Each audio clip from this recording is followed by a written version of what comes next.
você quiser cumprimentar o seu irmão atrás, da frente, da direita, da esquerda, diga que é bom estarmos aqui. Esse, dá uma levantadinha, abre os braços. Glória a Deus. Dá um abraço no teu irmão, com todo respeito, a tua irmã com irmã, é lógico.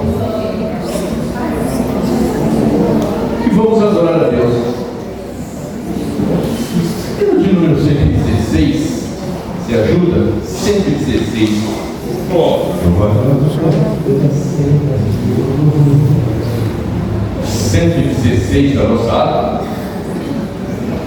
Eu vagava pela senda de horror, oprimido pelo pecado e temor, quando o Salvador eu vi, sua eterna glória ouvi, meu Jesus me libertou por seu amor.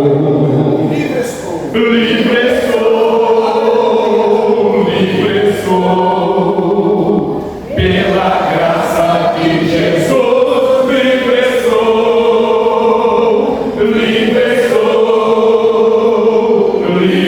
sou, bem forte, aleluia, pela fé, livre sou. Eu vagava pela senda de horror, não pensando no amor do Salvador. Eu vagava sem ter luz, longe do Senhor Jesus, mas liberto hoje canto a Deus louvor. Livre sou,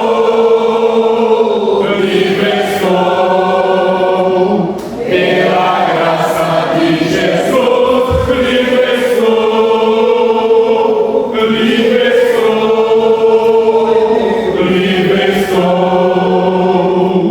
aleluia, pela fé, livre sou.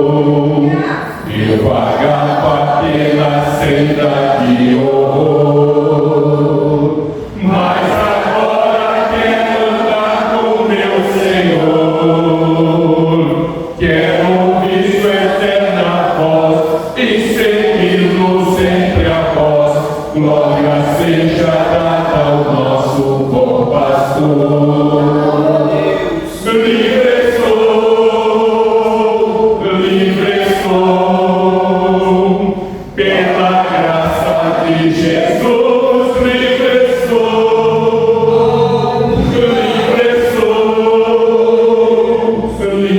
sou, aleluia, pela fé, livre sou. Glória a Deus, aleluia. Glória a Deus. A paz do Senhor, meus irmãos. Quem está feliz? Glória a Deus, aleluia. Vamos nos colocar de pé. Graças a Vamos Deus, aleluia. dar início à nossa meditação esta noite. Uma noite muito importante. Glória a Deus, aleluia. Damos início a um dos temas mais importantes da igreja na atualidade, e Glória a Deus. principalmente Aleluia. as últimas coisas, doutrina dos últimos dias, Glória a Deus, aleluia. no estudo teológico carinhosamente chamado de escatologia. Graças a Deus, Não é aleluia. isso que nós vamos buscar, não é isso que nós vamos aplicar. Nós não vamos para a área da teologia, ou seja, nós não vamos nos aprofundar no sentido teológico. O que nós vamos fazer é meditar num sentido mais aberto, um pouco mais superficial em conteúdo teológico, porque aqui não é uma escola de teologia, é um culto de ensino, mais voltado para a aplicação da doutrina bíblica dentro do nosso coração. Ontem tivemos uma reunião de operadores, de diáconos, e nós falamos que antigamente culto de ensino era com as portas fechadas. Quem lembra disso? Culto de ensino nas igrejas evangélicas, principalmente a Assembleia de Deus, eram com portas fechadas. Só podia entrar no culto de doutrina, que não era culto de ensino, era culto de doutrina. Só podia entrar em culto de doutrina quem fosse membro da igreja, com carteirinha e que estivesse em comunhão. Porque se estivessem, como diriam os antigos de banco, não participavam do culto de ensino. Tamanha era a importância dada para a doutrina, para o ensino. Então, hoje nós estaremos meditando um pouco dentro dessa questão sobre as últimas coisas, e vamos usar como base o livro de Apocalipse, capítulo de número 1. Apocalipse, capítulo de número 1.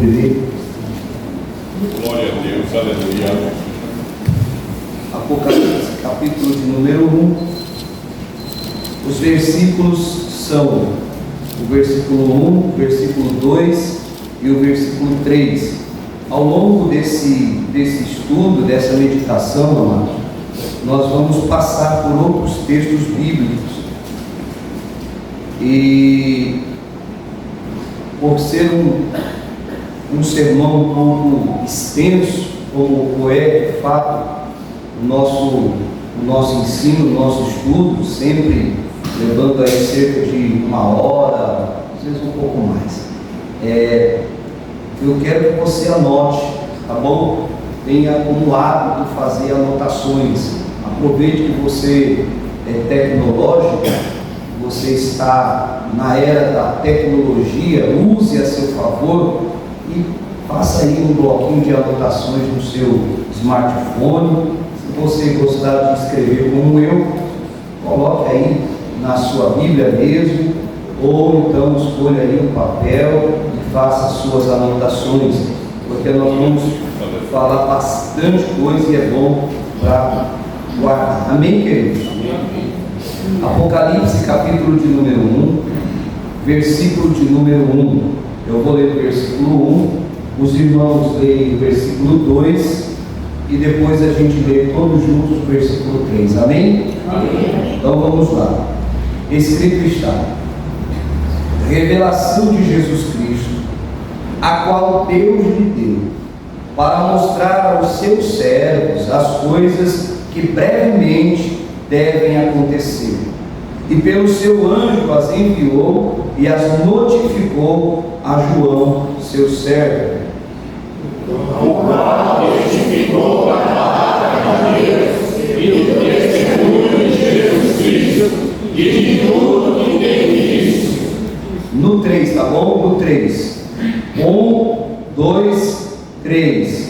Bem-aventurado aquele que lê e os que ouvem as palavras desta profecia e guardam as coisas que nelas são escritas, porque o tempo está próximo. Glória a Deus. Quem precisa de oração? Oremos ao Senhor. Pai, em nome de Jesus, queremos bendizer o teu nome, glorificar ao Senhor por tudo, ser gratos ao Senhor mais uma vez pela tua bondade e misericórdia de nos conduzir à tua casa, à tua presença, para meditarmos nas sagradas escrituras, a tua palavra, aquilo que alimenta o nosso interior e alimenta a nossa alma, fortalecendo o nosso espírito.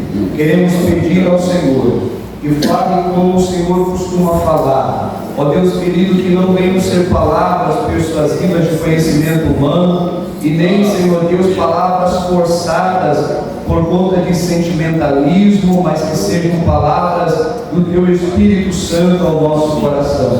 Porque o que nos alimenta não é o que sai da boca de um homem, mas é o que sai da boca de Deus, é a Tua palavra. É disso que nós vivemos. O inimigo acha que nós só nos alimentamos daquilo que é físico, mas Jesus nos ensinou, nós também nos alimentamos daquilo que sai da boca de Deus.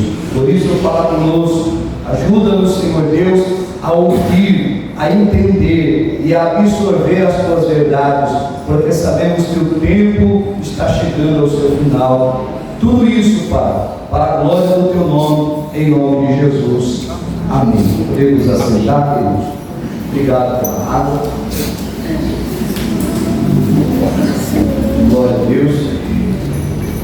Sem ter que amados, quando nós olhamos o cenário mundial, no que diz respeito às movimentações de países, podemos ver que há um clima tenso no ar, há uma tensão no ar, há algo que está prestes a acontecer e nós não conseguimos identificar o que é, mas nós conseguimos sentir. Guerras e rumores de guerras nós já estamos vendo por aí. Mateus 24, versículo 6 vai dizer: e vós ouvireis falar de guerras e rumores de guerras, todavia não vos desespereis, porque é preciso que tais coisas ocorram, mas ainda não será o fim. Versículo 7: porquanto nação se levantará contra nação, reino contra reino, e haverá fomes e terremotos em vários lugares. Versículo 8 do capítulo 24 de Mateus: contudo, esses acontecimentos serão apenas como as primeiras dores de um parto. Olha só que coisa interessante, o próprio Cristo vai trazer isso como um alerta, o próprio Cristo vai trazer isso como um sinal. Vocês precisam prestar atenção naquilo que está acontecendo ao redor de vocês, porque isso indica que algo está para acontecer. Nós estamos vendo agora uma movimentação dos Estados Unidos no mar próximo à Venezuela. Talvez seja apenas uma demonstração de força, uma bravata, algo vazio, simplesmente para demonstrar um certo poderio, puxando medo, puxando temor, para manipular o sistema econômico, para manipular outras áreas que são influenciadas por acontecimentos e por notícias. A área econômica, ela é afetada por qualquer tipo de notícia que saia no mundo. Qualquer acontecimento vai trazer um impacto na economia. Então, essas superpotências, elas usam isso a favor. São países que têm milhões e milhões aplicados em bolsas de valores, espalhados pelo mundo inteiro, e que têm o poder de uma certa forma, não explicitamente, mas de uma maneira mais acobertada, tentar manipular informações, mas a verdade é que está lá. O noticiário é real, é verdadeiro.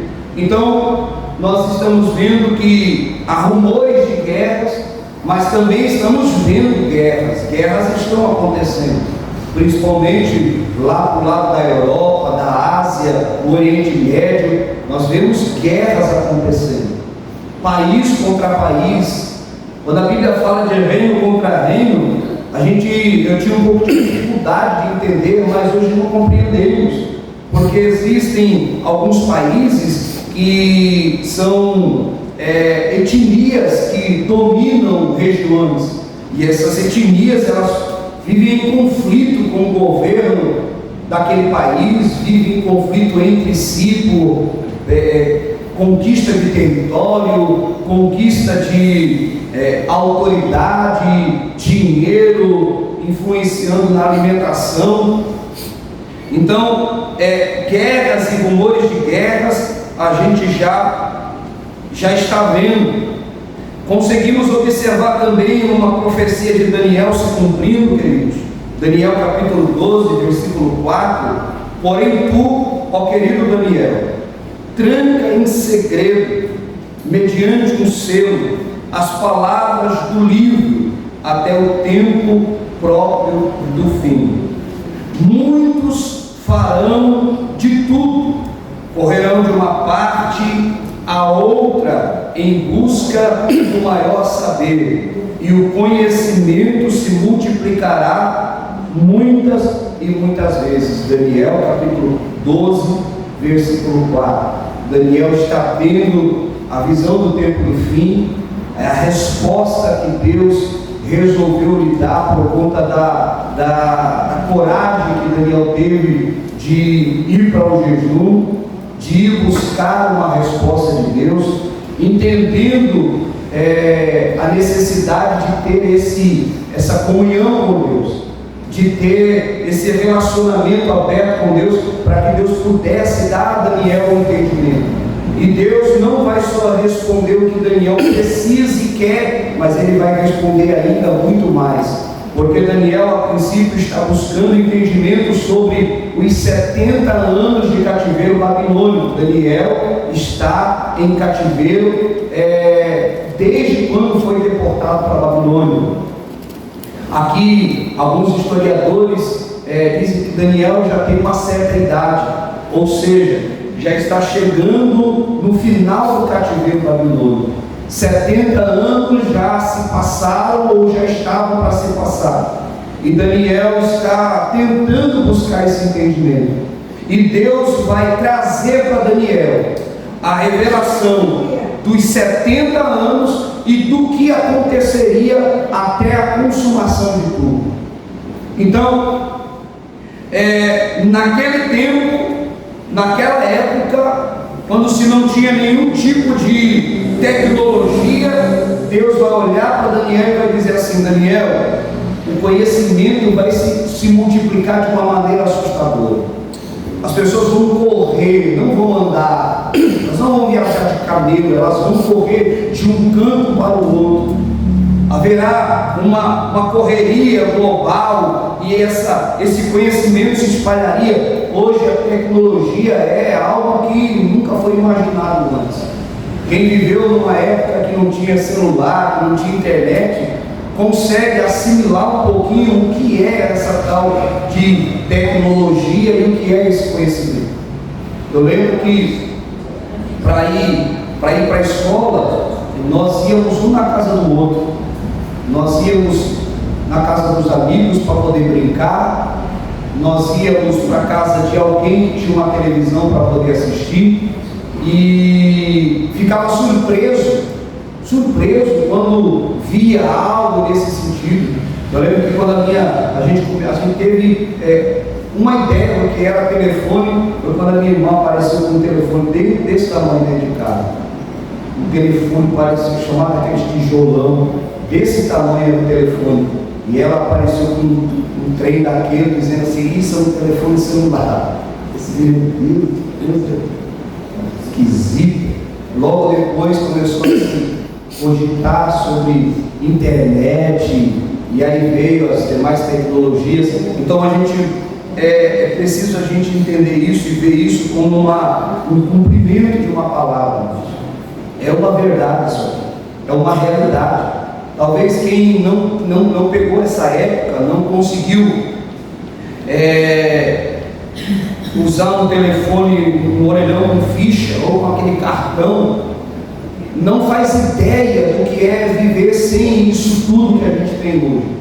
Hoje temos, podemos digitar, ter acesso em qualquer lugar.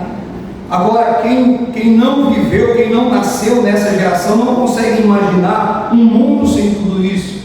Então nós que conseguimos, uns um pouco mais, outros um pouco menos, pegar essa época, conseguem entender que de lá para cá, olha quanto avançou.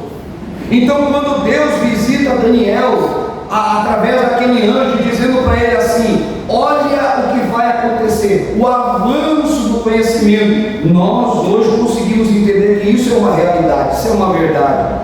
Verdade é que em tudo vemos a palavra de Deus se cumprindo, amados. E o que devemos fazer é uma análise minuciosa em nossas atitudes e movimentações diárias e nos perguntar: eu creio nisso? Eu creio que esta palavra é verdadeira? É fundamental que creiamos nas palavras de Jesus e, por consequência, acreditarmos na Bíblia Sagrada. Por que a gente traz isso como introdução para o que a gente vai meditar durante algumas sextas-feiras, durante algumas semanas? Porque, primeiro, aquilo que a gente vai ver aqui é de maneira sobrenatural, é de maneira que só dá para interpretar espiritualmente. A lógica humana não compreende nada daquilo que nós vamos ver, nada daquilo que nós vamos ouvir.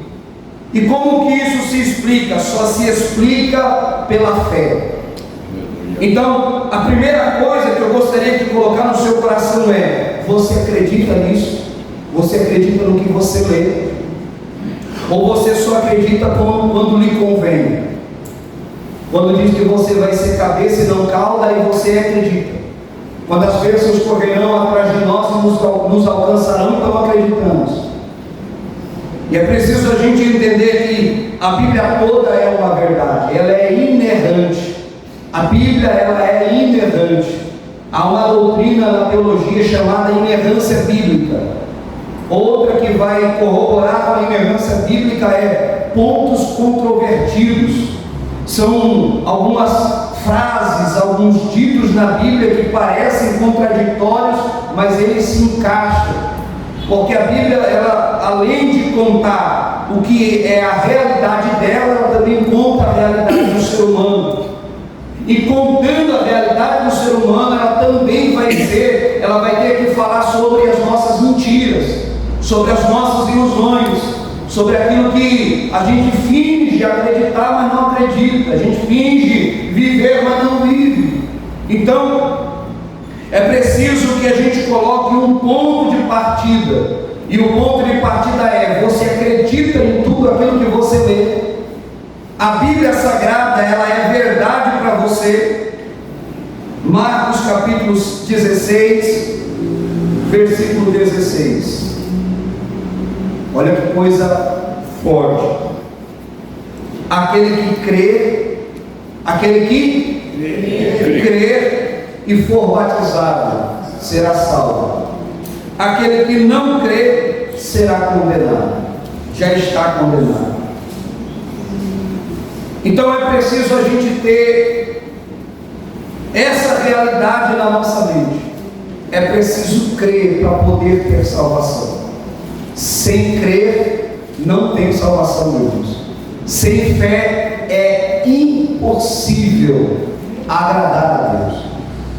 É preciso ter fé para agradar a Deus, porque das nossas próprias atitudes nós não agradaríamos a Deus.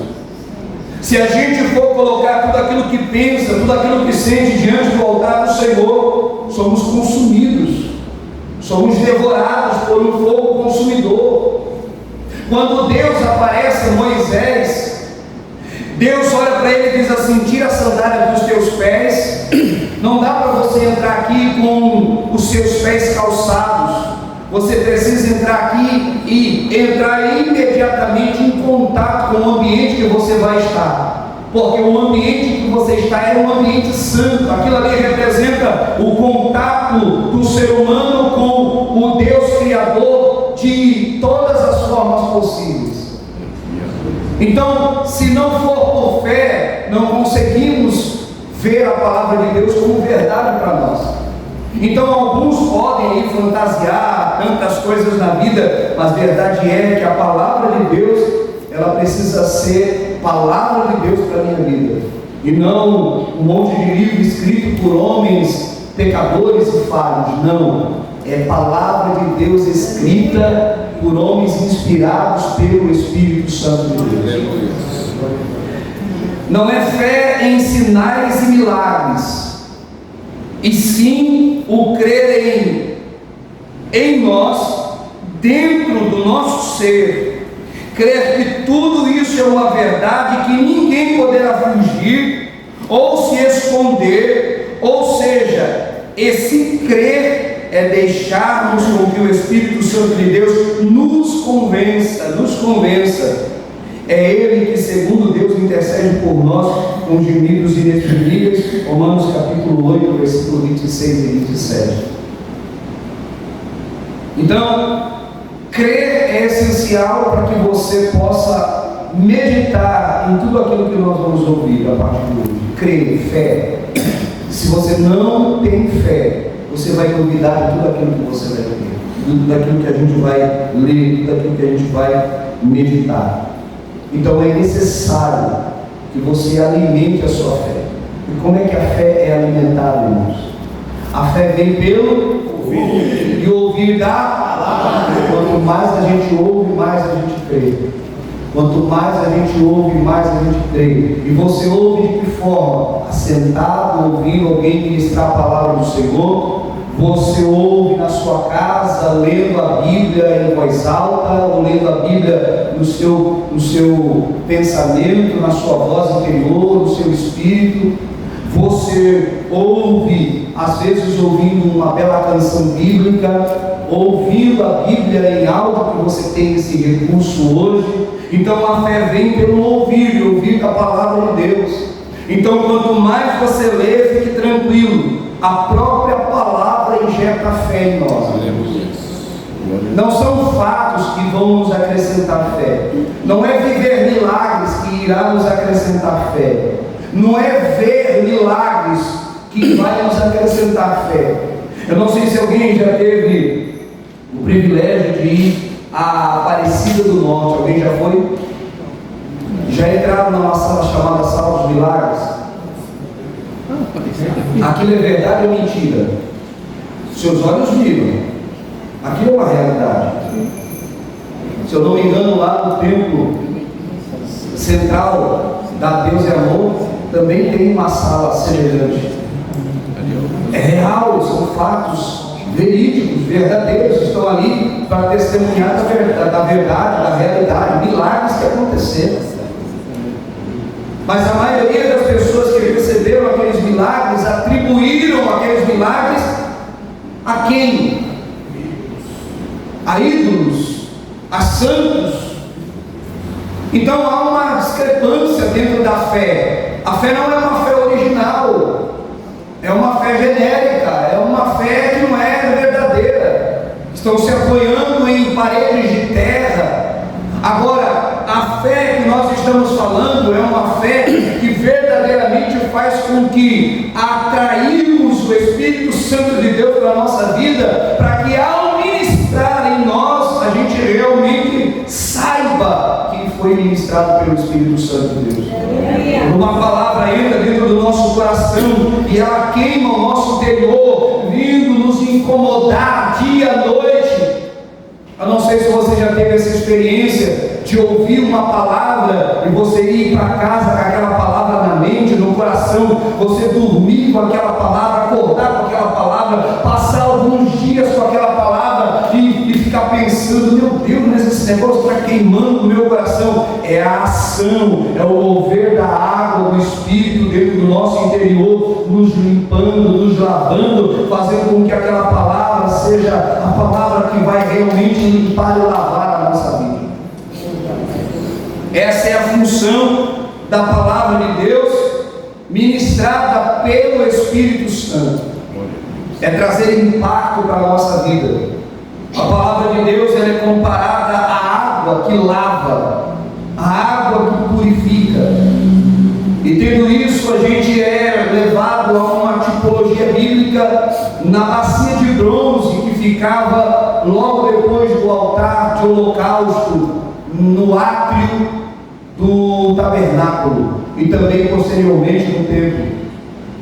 Aquela bacia servia para que os sacerdotes se limpassem, para que ele lavasse as suas mãos, lavasse o seu rosto, para que ele se banhasse para poder entrar e oferecer o culto, oferecer o serviço do tabernáculo ou o serviço do templo. Aquela água representava a palavra. E a primeira coisa que faz quando você coloca o seu rosto na água, o que você vê? O que você vê? O que Você vê o seu, quando você lê a Bíblia, você tem que se enxergar nela. Quando você lê a Bíblia, você tem que ser visto, você tem que se ver nela. Se você não se vê na Bíblia, a água está turva. Porque quando a gente olha para a palavra de Deus, nós nos enxergamos nela. Como pecadores que somos, pecadores lavados e remidos no sangue de Jesus. Aleluia. Glória a Deus. Então é necessário crer. É necessário crer. Quantos receberam até aqui? Revelação de Jesus Cristo a João, seu servo. Queridos, um pouquinho do contexto histórico e depois a gente volta para o João, o evangelista, o escritor de 3 cartas, irmão de Tiago, filho de Zebedeu, está preso, está exilado na ilha de Patmos, que no primeiro século era uma colônia penal, para onde eram levados os presos políticos. João não está preso porque era um preso político. João está preso por conta de não negar a sua fé, por conta de não negar que Jesus era o Cristo. Tentaram matar João, não conseguiram. Então diz a história que colocaram João exilado na ilha de Patmos, e João agora vai dar testemunho de onde ele está. João está na ilha de Patmos por conta do testemunho e da palavra de Jesus. O ano é aproximadamente 95 depois de Cristo, provavelmente. Anos antes, no ano 64, por aí, Nero, o imperador romano, havia desencadeado uma grande perseguição, a primeira grande perseguição, agora não só dos judeus, porque no início os judeus perseguiram os cristãos. Os judeus estavam, quem não se lembra de Paulo de Tarso, Saulo de Tarso. Saulo era um perseguidor dos cristãos, mas num dos momentos em que ele vai com cartas para prender cristãos em Damasco, Jesus resolve mudar a rota, Jesus resolve mudar a vida dele, como fez com a minha, como fez com a sua. Mudou a vida de Saulo de Tarso, transformando ele num dos maiores pregadores, evangelistas, missionários que a igreja já teve. Um homem que desbravou o evangelho, conseguiu sintetizar a fé cristã, conseguiu simplificar a questão da salvação, não por obras, mas pela fé em Cristo Jesus. E agora chega um momento importantíssimo agora. Não é mais uma perseguição promovida por judeus. Agora a perseguição ela ganha uma amplitude imperial. Agora é o império perseguindo o cristianismo. Nero, ninguém sabe se estava muito bem em seu juízo, atribui um incêndio, um grande incêndio, aos cristãos, e com isso então ele consegue promover essa perseguição ao cristianismo. Agora, em 95, aproximadamente, sob o domínio de Domiciano, uma outra grande perseguição é instaurada em todo o império. Não é mais local, ela é já regionalizada. Há várias regiões do império que estão sendo perseguidas, e agora, sob o comando de Domiciano, a igreja sofre uma perseguição ainda mais severa. Domiciano, ele persegue de maneira mais severa os cristãos.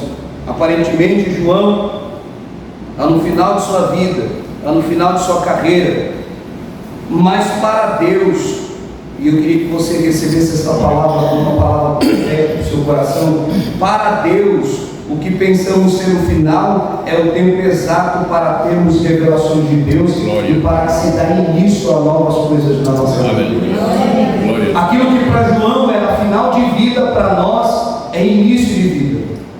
Porque na realidade o Apocalipse ele não vem para aniquilar a vida, pelo contrário, ele vem para marcar o início de um novo tempo, o início de uma nova era. Ele vai trazer ali alguns períodos de derramar da ira de Deus, e a gente vai passar por ali, se Deus nos permitir e nos der tempo para isso. Mas logo em seguida ele vem anunciando também um novo tempo. A partir do versículo 19 de Apocalipse, não me falha a memória, salvo o melhor juízo, começa-se a ver já uma nova proclamação. Um novo tempo está chegando o milênio, e as nações serão regidas com vara de ferro, segundo diz a palavra do Senhor, e as ordens sairão de Jerusalém. O próprio Cristo vai estar sentado no trono de Davi e vai estar reinando, poderoso e soberano, e a igreja vai estar com ele reinando também. Aleluia! É aqui que entra, irmãos, o benefício de sermos provados hoje, de passarmos por tentações, por aflições, por amor a Cristo. Por quê? Porque é uma recompensa lá na frente. Há algo preparado para você que os seus olhos não viram, seus ouvidos não ouviram, o seu coração não sentiu, mas Deus já tem colocado isso a seu favor, já tem colocado isso diante da sua vida. Por quê? Porque é uma promessa de Deus para a igreja. Aleluia! A revelação compreende todo o livro do Apocalipse, toda a visão que João tem, ele escreve e envia às 7 igrejas na Ásia. Como nós vamos passar um pouquinho pelas 7 igrejas, é muito importante a gente entender isso. Jesus visita João na ilha de Patmos e ele pede para que João escreva cartas. Essas cartas vai ter um prefácio, e esse prefácio está endereçado a cada igreja individualmente. Mas após a saudação, após o prefácio, essa carta ela segue a mesma linha para as 7. Todas elas recebem a mesma revelação. Amém, queridos? Então é preciso a gente entender que a revelação compreende a todo o livro de Apocalipse. Não chegou só na igreja de Éfeso a carta endereçada a Éfeso só com aquilo que Jesus queria falar para Éfeso. Não.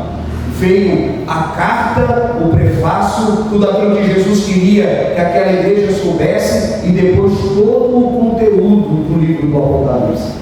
Toda a revelação que Jesus deu a João na ilha de Patmos sobre todo o final de tudo, sobre toda a história, o final daquilo que conhecemos como humanidade hoje. Então é preciso ter esse entendimento. Igrejas de Éfeso, Esmirna, Pérgamo, Tiatira, Sardes, Filadélfia e Laodiceia. São essas 7 igrejas que Jesus resolveu revelar o seu plano perfeito. É aqui, sobre essas 7 igrejas, que repousa a revelação de Deus. Interessante é que aqui entra uma visão dentro de uma linha da escatologia.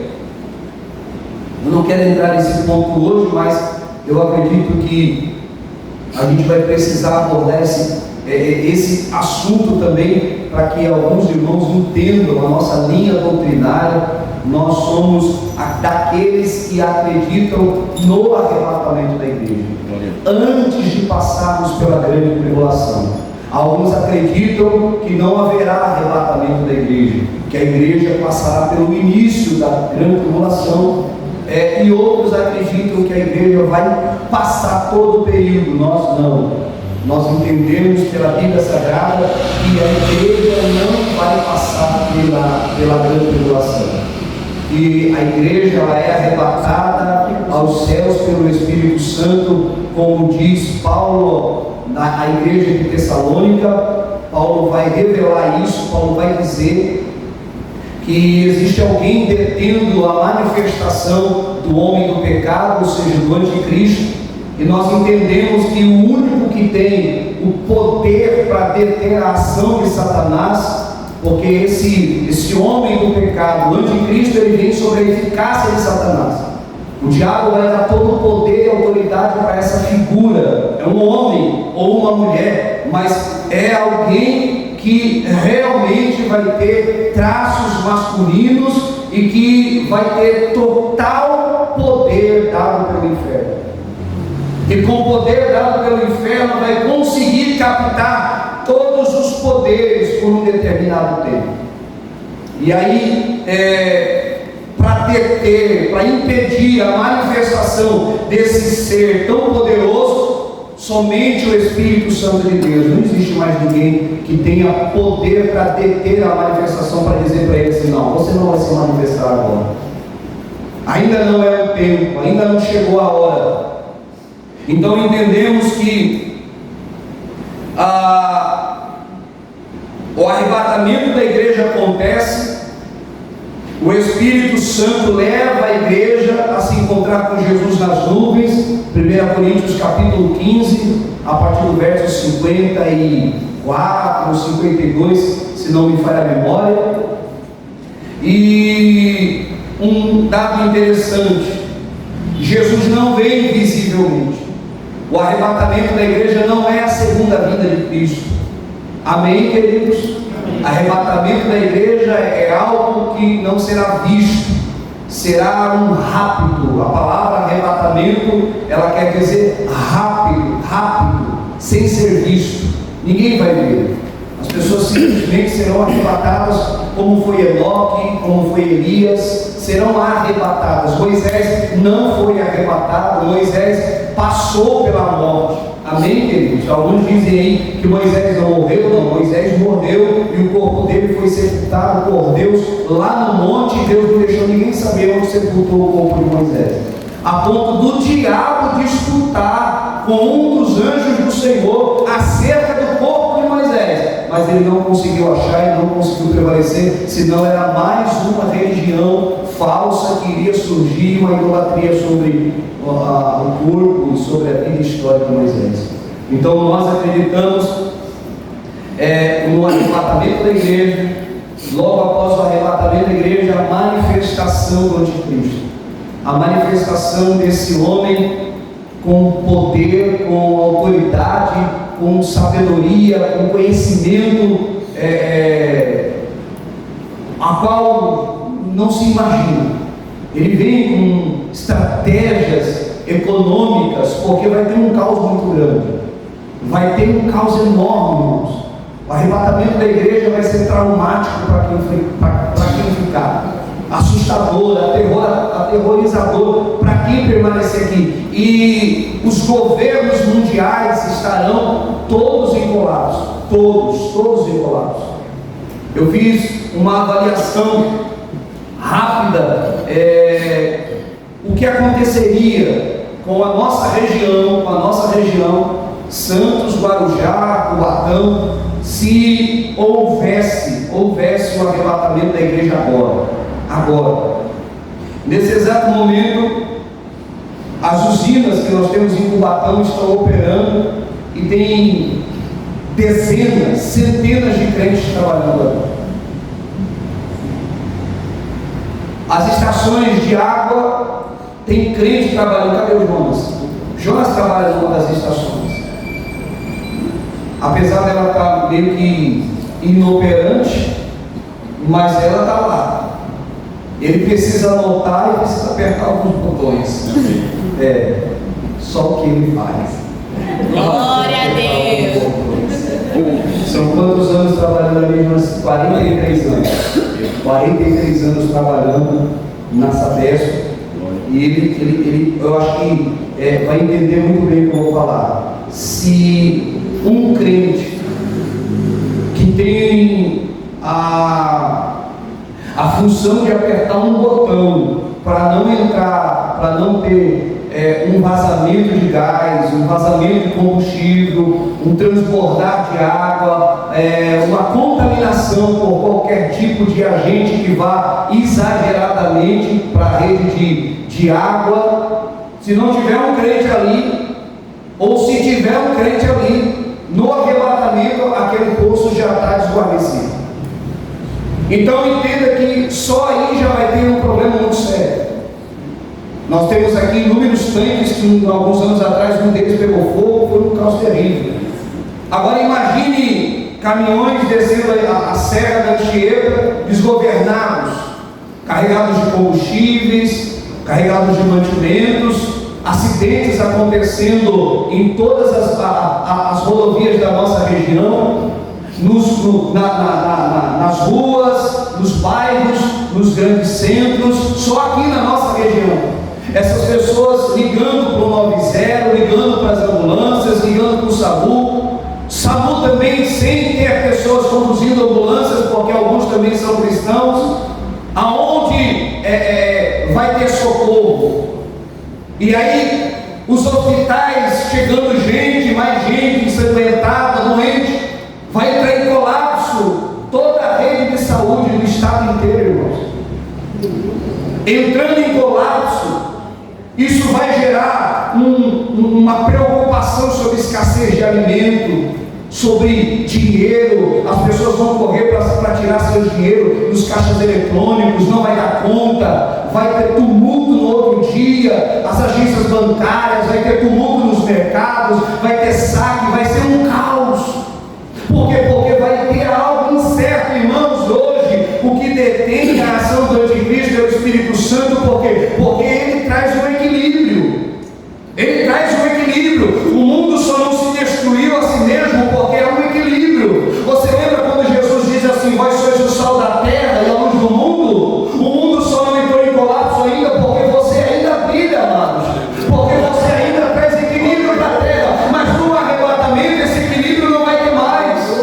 Não vai ter a ação da igreja, a oração da igreja, o clamor da noiva. Não vai ter mais o Espírito Santo controlando os maus pensamentos dos homens para se devorarem, para se matarem, para se agredirem. Não vai ter mais convencimento. Agora imagine a maldade tendo livre acesso às pessoas, os demônios tendo livre acesso aos assassinos. Imagine isso. Hoje se mata por tão pouco, irmãos. Você corre o risco de, num assalto, levantar a mão e receber um tiro, porque o ladrão achou que você ia revidar, que você ia reagir ao assalto. Pessoas perdendo a vida porque motoristas embriagados dirigem seus carros achando que não tem problema nenhum. O homem mata a sua parceira, a sua companheira por ciúmes. Então veja só o nível de maldade que a humanidade chegou, mesmo estando sob a influência da igreja. Quando isso não tiver mais, quando o Espírito Santo de Deus já não estiver mais em atuação no mundo, como vai estar esse caos? Imagine pessoas agora sem a percepção espiritual. Amados, é muito sério isso. Então surgirá esse homem poderoso com argumentos infalíveis, com estratégias econômicas para poder equilibrar a economia global. E quando ele fizer isso, todo mundo vai olhar para ele e dizer: olha, meu Deus, esse é o nosso Salvador. Trouxe paz, trouxe explicação, trouxe estratégia. Vamos todos vamos ser direcionados por ele a partir de agora.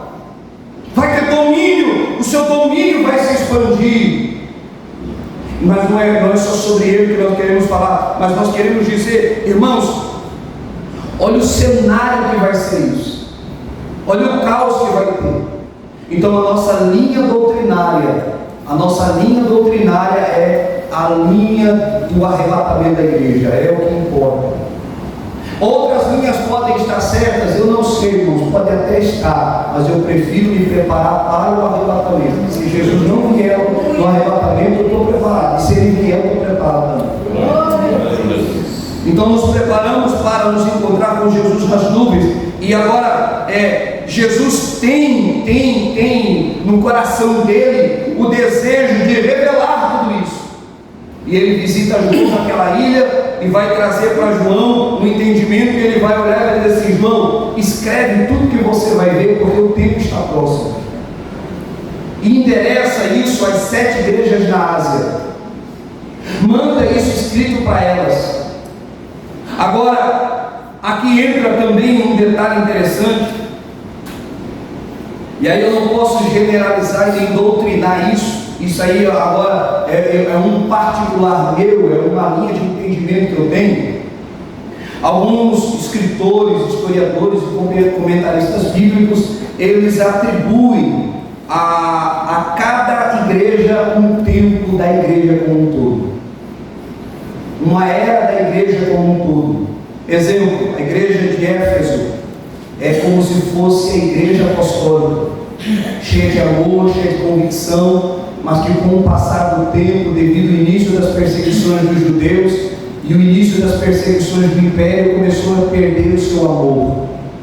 E aí o amor foi se esfriando. Então Jesus vem e traz uma palavra de exortação para aquela igreja, e assim sucessivamente até chegar em Filadélfia e Laodiceia, que são as últimas 2 igrejas do tempo do fim. Uma igreja vazia de Deus, uma igreja rica de dinheiro, uma igreja com templos suntuosos, com pessoas em multidão dentro delas, mas que não tem Jesus dentro dela. Uma igreja que Jesus está do lado de fora e ela não percebeu. E Jesus do lado de fora está batendo na porta querendo entrar. E do lado de dentro, pessoas em êxtase, em euforia, não conseguem perceber que tem alguém batendo na porta. O barulho de dentro ofusca o barulho que ele está batendo na porta. É por isso que nós preferimos ser uma igreja não em detrimento de outras. Não é isso. Nós oramos e glorificamos a Deus que tem bastante igrejas, e essas igrejas estão de uma certa forma pregando o Evangelho, como Paulo fala, contanto que Cristo seja anunciado, irmãos, eu estou satisfeito, porque é lá na frente, é no arrebatamento que a gente vai ver quem é quem.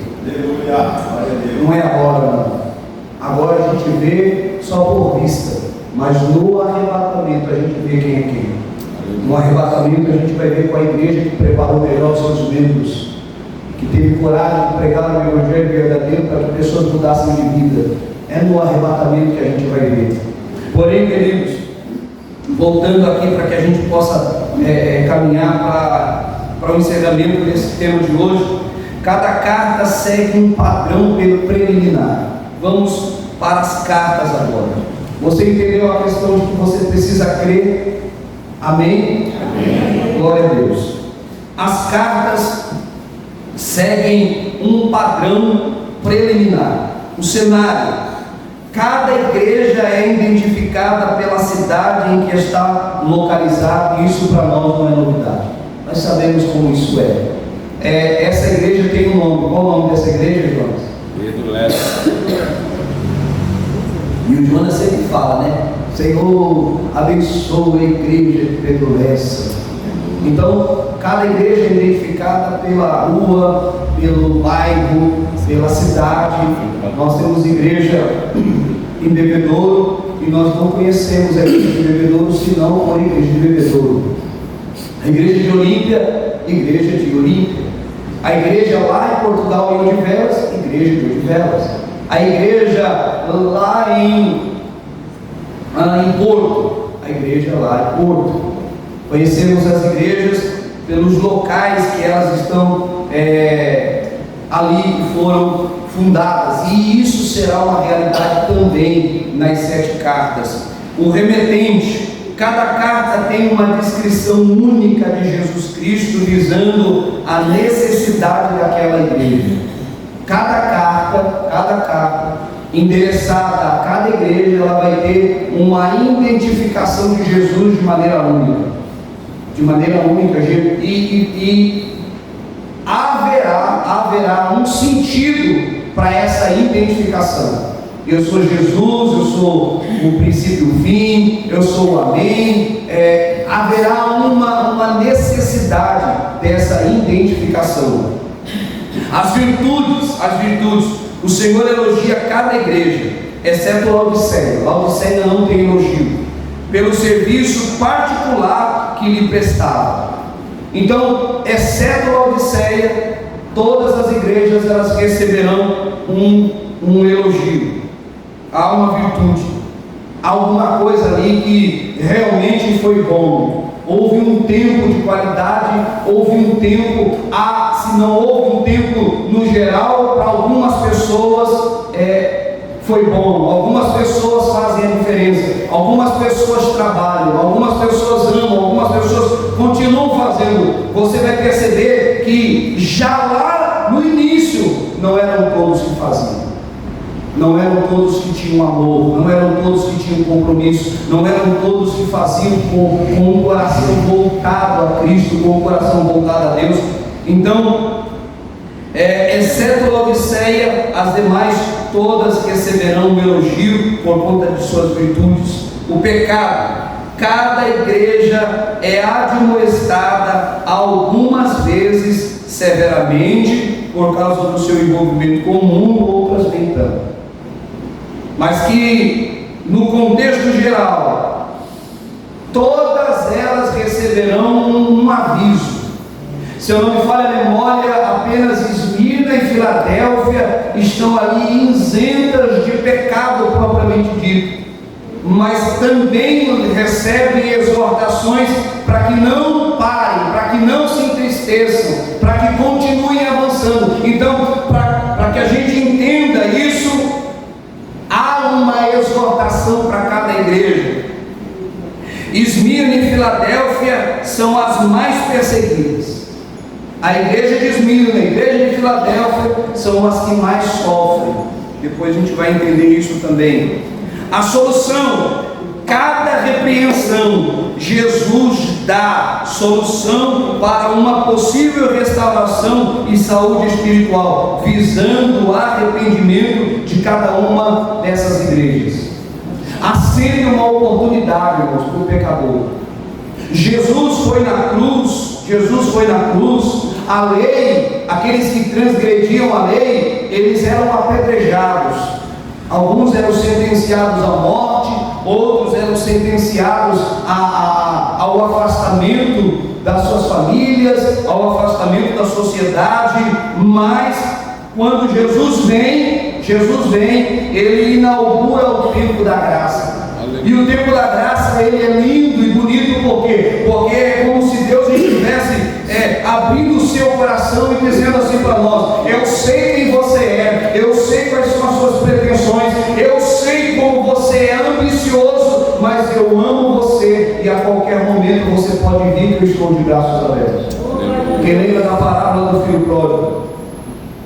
Quem lembra da parábola do filho pródigo? O pai estava esperando o filho, porque ele vê o filho vir e ele sai correndo atrás do filho. E ele sai correndo, demonstrando que um pai não está preso a éticas, a costumes. Ele simplesmente, quando o filho vem, ele também sai ao encontro do filho, dando a entender que, por mais que o filho tenha errado, por mais que o filho tenha pecado, ele é pai, ele ama. E esse pai, ele é ali um tipo, uma figura do amor de Deus sobre a nossa vida. Mesmo nós sendo pecadores ou estando mortos em nossos delitos e pecados, ele nos amou. Você foi amado, é por isso que você está aqui. Você não está aqui por conta do seu dízimo, você não está aqui por conta das suas ofertas, você não está aqui por conta dos seus serviços, você está aqui porque você foi amado e amada. Você é amado, você é amada. Não há amor maior do que o amor de Deus, não há amor maior do que o amor do Pai Celestial, que nos amou a um tal ponto de o meu pecado não ter solução, mas Ele deu a vida do Filho dele para que o meu pecado fosse perdoado, para que as minhas transgressões fossem perdoadas, para que os meus erros, para que as minhas limitações fossem tomadas nas mãos dele. Ele nos amou. Você pode dar uma glória a Deus por isso? Aleluia. Então, em cada repreensão, Jesus também dá uma palavra, uma solução para uma possível restauração. Sofrimento. Duas dessas igrejas, Esmirna e Filadélfia, sofrem perseguições por causa de Jesus e recebem um encorajamento para seguirem em frente. Duas delas nos representam. Esmirna e Filadélfia são perseguidas, são caluniadas, passam por momentos de aperto, passam por momentos de escassez, mas recebem de Deus uma palavra para continuarem seguindo adiante. Aleluia. Em meio aos seus desafios, Jesus está dizendo: não pare, continue seguindo adiante. Em meio a tudo aquilo que vem como descrédito dentro do nosso coração, continue crendo, continue fortalecendo a sua fé. Vai chegar a hora, vai chegar o seu dia, vai chegar o seu momento. Entenda, há tempo para todo propósito debaixo do céu. E Deus é o detentor desse tempo. E há também uma promessa. Como recompensa pelo ouvir o que o Espírito Santo tem a falar, Jesus lhes promete algo duradouro nos céus. Irmãos, eu não sei o que você espera de Deus. Alguns esperam uma porta aberta, alguns esperam uma casa, um carro, saúde, alguns estão esperando um casamento, outros estão esperando filhos. Eu não sei o que você espera. O que eu quero dizer para você é que a sua expectativa não tem que estar nessa terra, não pode estar aprisionada nesse mundo. A sua expectativa em receber alguma coisa precisa estar no céu. O que você tem lá é duradouro, não vai passar. Lá os ladrões não roubam, lá ninguém mina, lá não há nenhum tipo de corrosão. Lá tudo o que nós herdaremos lá será duradouro, será eterno. A alegria será eterna no céu. Não haverá morte, não haverá choro, não haverá nenhum tipo de rancor. Lá será tudo do jeitinho que Deus prometeu. Então não fique preso às coisas dessa vida, querido. Não fique preso às coisas dessa vida, minha irmã. Por quê? Porque o céu é algo que foi preparado para você.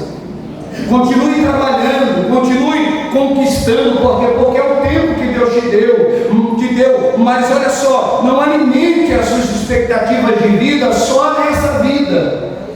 Porque se esperarmos em Cristo só nessa vida, somos os mais de todos os seres humanos. Então não é só aqui, a nossa vida não se resume só aqui.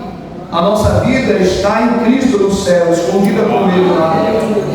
Qual a importância dessas cartas nos dias de hoje? Cada carta tem uma finalidade de mostrar ao crente o senso de urgência que paira no ar.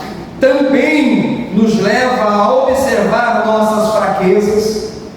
Queridos, como nesse tempo nós precisamos nos examinar, nos olhar, ver em nós aquilo que pode ser uma brecha, pode ser uma falha, pode ser um erro, pode ser uma porta aberta para que o mal entre, para que a maldade se aproveite. Então nós precisamos enxergar isso. E as 7 cartas, seus prefácios, suas exortações, seus alertas, suas promessas tem como finalidade nos mostrar o senso de urgência que paira no ar, mostrar e nos levar a observar nossas fraquezas, nos levar a enxergar o pecado que tão de perto nos rodeia. Essas cartas falam conosco em particular dentro do nosso íntimo, o que nos leva a ter responsabilidade diante do fim dessa dispensação. As cartas têm a finalidade geral de trazer um avivamento no meio do povo, visando resgatar a doutrina, as leis de Deus no meio do seu povo. Ao passar dos anos, amados, infelizmente algumas doutrinas elas vão se perdendo, vão sendo esquecidas, e não por serem fracas, mas por não serem de interesse coletivo. A gente vai deixando algumas doutrinas de lado, abrimos concessões, e eu queria falar isso com muito temor para você. A gente às vezes abre algumas concessões para manter uma vida de pecado, para estimular o pecado, vícios que carregamos em nós e que a gente não está ali um pouco a fim de abandonar. Então a gente abre mão de algumas doutrinas para não abrir mão de alguns vícios, alguns costumes, alguns comportamentos. A Bíblia, ela pregada na sua essência, querido, ela vai combater esses vícios. Quantos homens estão presos na pornografia? Quantas mulheres estão presas? Homem também. Mas para a gente poder equilibrar, quantas mulheres presas na fofoca, na maledicência? Quantas famílias destruídas porque não há mais amor paterno? Quantas pessoas que até têm certas qualidades, mas falta outras, não tem mais empatia, não há mais amor, não há mais comunhão, não há mais união, não há mais unidade, não há mais consagração. Irmãos, é de fato o tempo do fim. Então a Bíblia pregada e lida na sua essência, ela não vai ficar só prometendo coisas para nós, não é para sarar o meu eu interior, para trazer um senso de autoajuda, porque eu estou deprimido. Não, é confronto para mudar a minha vida. Ou eu mudo a minha vida, ou então eu vivo a minha vida sem Deus. Essa é a função da palavra de Deus. A palavra de Deus vem para realmente mudar a nossa vida. Agora, como ela é dura em alguns sentidos, e no capítulo 6 do livro do Evangelho de João, Jesus vai dar um discurso, e ele vai dizer: aquele que não comer da minha carne e não beber do meu sangue não tem parte comigo. De repente as multidões começam a se dispersar, as pessoas começam a ir embora, ficando somente ali os discípulos mesmo, os primeiros que foram chamados, todo mundo acuado, todo mundo assim meio ressabiado, todo mundo assim meio assustado. E Jesus olha assim: e vocês querem fazer o quê? E Pedro: Senhor, não quero nada, não, quero continuar aqui. Só que eu tenho palavras de vida eterna para a gente passar. Se é para a gente comer da carne, vamos comer da carne. Eu não sei muito bem o que isso significa, mas tu tens palavras de vida eterna e a gente quer isso. Então a essência do cristão, amados, não é o quanto ele pode conquistar, não está em conquista, é o quanto ele consegue resistir às provações, o quanto ele resiste às provocações, o quanto ele resiste às tentações, o quanto ele resiste à sua humanidade caída, presa pelo pecado. Quanto? É aqui onde entra a essência do Evangelho.